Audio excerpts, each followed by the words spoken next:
बस सभी साथियों को नमस्कार। फिलहाल ना केसी फार्म के अंदर हम बैठे, यहाँ पे आज कांग्रेस के कार्यकर्ताओं की मीटिंग थी, लेकिन कहीं की उसको एक रैली का रूप ले लिया। हमारे पास गायत्री देवी जी जो कहीं के एक बड़ा वोट बैंक इनके साथ भाई जब बीजेपी में थे और कांग्रेस में आए, तो कहीं की जो लोगों की भावनाएं थी सर्वे के टाइम पे, गायत्री देवी जी का आना कहीं की राहुल पकड़ जो है उनका बड़ा पक्ष है ना वो मजबूत हो गया। सारी बातें इनसे जाने की पार्टी में क्यों है। सबसे स्वागत है हमारे। नमस्कार, आपके सभी दर्शकों को मेरा नमस्कार। सबसे पहले एक ही सवाल है कि पार्टी बीजेपी की छोड़ी, क्योंकि आपके पास ना बड़ा वोट बैंक था, बीजेपी बड़ी मजबूत मानी जाती है, हांसी के अंदर जब आप थे, लेकिन कहीं की वो पक्ष विनोद बिहाड़ा जी का बड़ा डाउन चला गया जिस आप कांग्रेस में। देखिए, मैं एक बात बताना चाहती हूँ कि जब मैं छात्र जीवन में थी, छात्र जीवन के विचारों को लेके मैं अखिल भारतीय विद्यार्थी परिषद से भारतीय जनता पार्टी में जुड़ी। उसके बाद जुड़ने के बाद मैं डिस्ट्रिक्ट प्रेसिडेंट रही, अपने जनरल सेक्रेटरी रही, यूथ में वाइस प्रेसिडेंट रही और प्रदेश महामंत्री थी महिला मोर्चे की। उसके बावजूद भी जब 2019 में हम टिकट के दावेदार थे, तो उस दौरान हमें ये कहा गया कि संगठन सब देखता है, संगठन सर्वोपरि है, लेकिन ये भी दर्शाया गया कि संगठन की 4 आंखें होती हैं, लेकिन ना तो उन 4 आंखों ने देखा, ना उन 2 आंखों ने देखा कि उनके संगठन के कार्यकर्ताओं की किस तरह से अनदेखी हो रही है।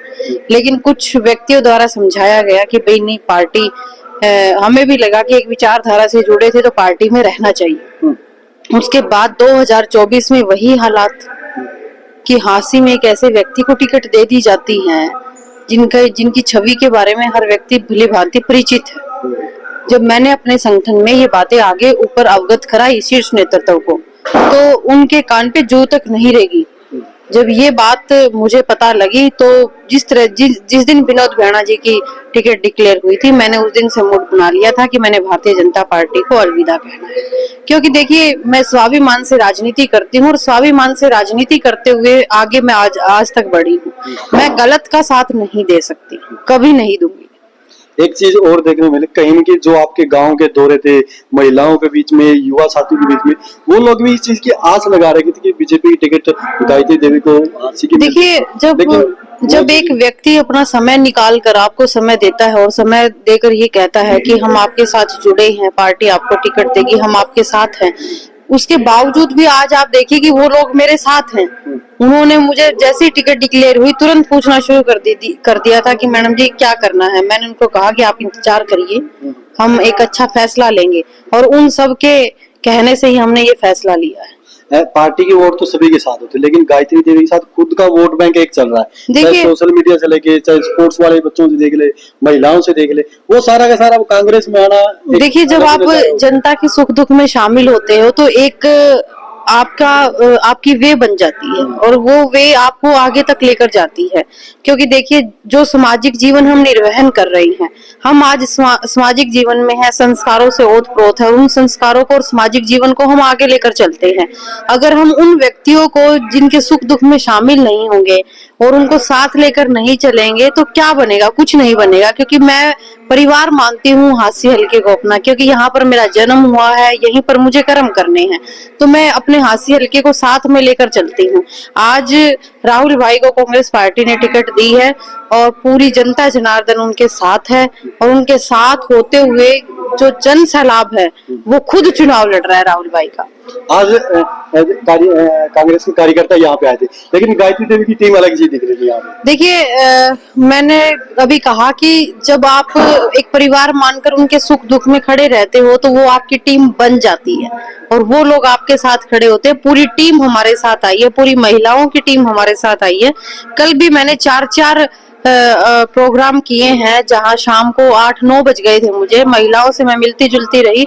एक बहुत अच्छा रिस्पॉन्स मेरी मातृशक्ति का मेरे साथ रहता है, क्योंकि उनको लगता है कि जिस तरह से उनकी बेटी ये घर से बाहर निकलकर आप लोगों के लिए कुछ अलग से करना चाह रही है, तो आप क्यों ना इनका साथ दो। तो मेरी मातृशक्ति का साथ भी मुझे पूरा मिलता है। विधायक हांसी के विधायक, उनकी धड़कनें आपने बदल दी है, बढ़ा दी है कांग्रेस में जाए। देखिए एक बात मैं कहना चाहती हूँ कि ये सारी चीजें जो आप कह रहे हैं, लेकिन एक उस वे से अलग हटके मैं काम करती हूँ।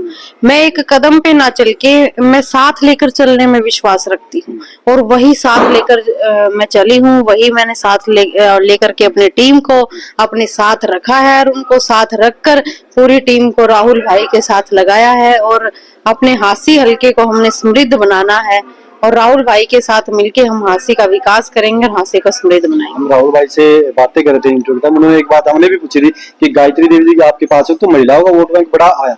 उन्होंने एक बात की थी कि अगर महिलाओं को कोई ऊपर उठाने का काम करे वो गायत्री देवी जी कर रहे हैं। देखिए बिल्कुल ये बात ठीक है कि मैं मेरी मातृशक्ति को देवी का रूप मानती हूँ, क्योंकि देखिए महिला में ही देवी विराजमान है। दुर्गा है, लक्ष्मी है, सरस्वती है, काली का रूप भी धारण कर लेती है महिला। लेकिन मैं एक बात बताना चाहती हूँ कि जिसको महिला नारी शक्ति आगे लेकर चलती है उसकी हार कभी नहीं हो सकती। हमने शाम को जब मैं बैठी तो मैंने एक बात वहां पर कही कि मातृशक्ति ने ठाना है राहुल भाई को विधायक बनाना है, हरियाणा में तीसरी बार कांग्रेस को लेके आना है, और हमारे भूपेंद्र सिंह हुड्डा को मुख्यमंत्री बनाना है। एक बात और मैं जानना चाहूंगा कि आप कांग्रेस पार्टी में कहीं की राहुल के चेहरे की लालच है ना, जिस दिन से आप गए हो कांग्रेस के और भी काफी सारे नेता वहां एक मंच पे दिखे, और कहीं की गायत्री देवी मतलब पार्टी से दूसरे वोट को लेके आना एक पक्ष ना मजबूत कर दिया और भी ज्यादा। देखिए काम करने का 14 साल पार्टी में रही हूँ, एक तजुर्बा होता है। उस तजुर्बे के साथ हमें लगता है कि ये सुझाव देना है और इस सुझाव से हमारे और अच्छा हो सकता है, तो मैं निरंतर अपने आप अपनी गति से लगी रहती हूँ। और ये मेरा एक विश्वास है कि आप देखना आने वाली 8 तारीख को सबसे ज्यादा वोटों से हमारे भाई जीतेंगे। एक लास्ट में एक सवाल और पूछना चाहूंगा, कांग्रेस पार्टी कहीं न कहीं एक लहर अभी चली हुई है, क्या लगता है कि राहुल भाई जो लोगों का विश्वास था कि हांसी को काशी बनाएंगे, हांसी ना हांसी रहेगी, आपको क्या लगता है कि राहुल के साथ मिलकर आपकी टीम और आप हांसी का विकास है ना वो चीजें जो नई हुई है क्या हम देख सकते हैं? देखिए मैं एक बात कहना चाहती हूँ कि हम हांसी को हांसी ही रहने दें और हांसी को समृद्ध बनाएं, विकास की ओर लेकर जाएं, और हरियाणा के मानचित्र में हांसी को एक अलग तर्ज पर दिखाएं। एक साइड में कांग्रेस के नेता बीजेपी में गए हैं, बीजेपी के नेता कांग्रेस में आए, लेकिन कहीं नरेश यादव के लोग एक चीज लगा के बयान आ रहे कि हम हांसी को वो बना देंगे वो बना देंगे। क्या वो चीजें कांग्रेस में हम देखने को मिल सकती है? देखिए राजनीतिक सफर है और राजनीतिक सफर में किसी के ऊपर कटाक्ष नहीं करना चाहिए, लेकिन मैं एक बात कहना चाहती हूँ कि हर व्यक्ति अपनी आत्मा पे और अपने दिल पे हाथ रख के देखे कि क्या उनका ये सही कदम था। आप है ना पार्टी के साथ रहे हो, बीजेपी के साथ, कहीं बहुत सारी बातें होंगी आपके ध्यान में भी होगी, लेकिन एक बात कि विधायक जी को एक प्रॉपर्टी डीलर का नाम देके रख दिया, क्या लगता है आपको वो बातें लोगों की या कांग्रेस पार्टी के द्वारा हुक्म पे लगा कहाँ तक सकते हैं? देखिए मैंने भी MSc मास कम्युनिकेशन किया है और मैं भी आपके फील्ड से ही लगभग रही हूँ, लेकिन मैं एक बात बताना चाहती हूँ कि जिस तरह से आप घूमते हैं, आप हांसी का सर्वे करिए और हांसी का सर्वे करते हुए आपको कॉलोनियां ही कॉलोनियां दिखेंगी। सिर्फ महंगाई बढ़ने के कारण दिखेंगे आपको, महंगाई कम होने का कोई कारण आपको नहीं दिखेगा। हमारी जनता बहुत भोली भाली होने के साथ हर चीज से, हर वाक्य से, हर विषय से परिचित है कि किस तरह से अब हमें मौका मिल गया है, वोट से चोट करेंगे। देखो भाई कहीं की गायत्री देवी जी के पास हम काफी बार पहले भी मिले, और इनका जो वोट बैंक है ना, जिस दिन गए थे उस दिन राहुल जी के चेहरे पे भी, हालांकि क्योंकि बीजेपी का वोट बैंक कांग्रेस पे लेकर वो इनकी टीम थी, चाहे गायत्री जी जहां भी जाते हैं उनकी टीम है ना साथ रहती, क्योंकि उनके बीच में रहती है, सुख दुख की उनके साथी, कहीं की वो लोग है ना दिल से जुड़े हैं।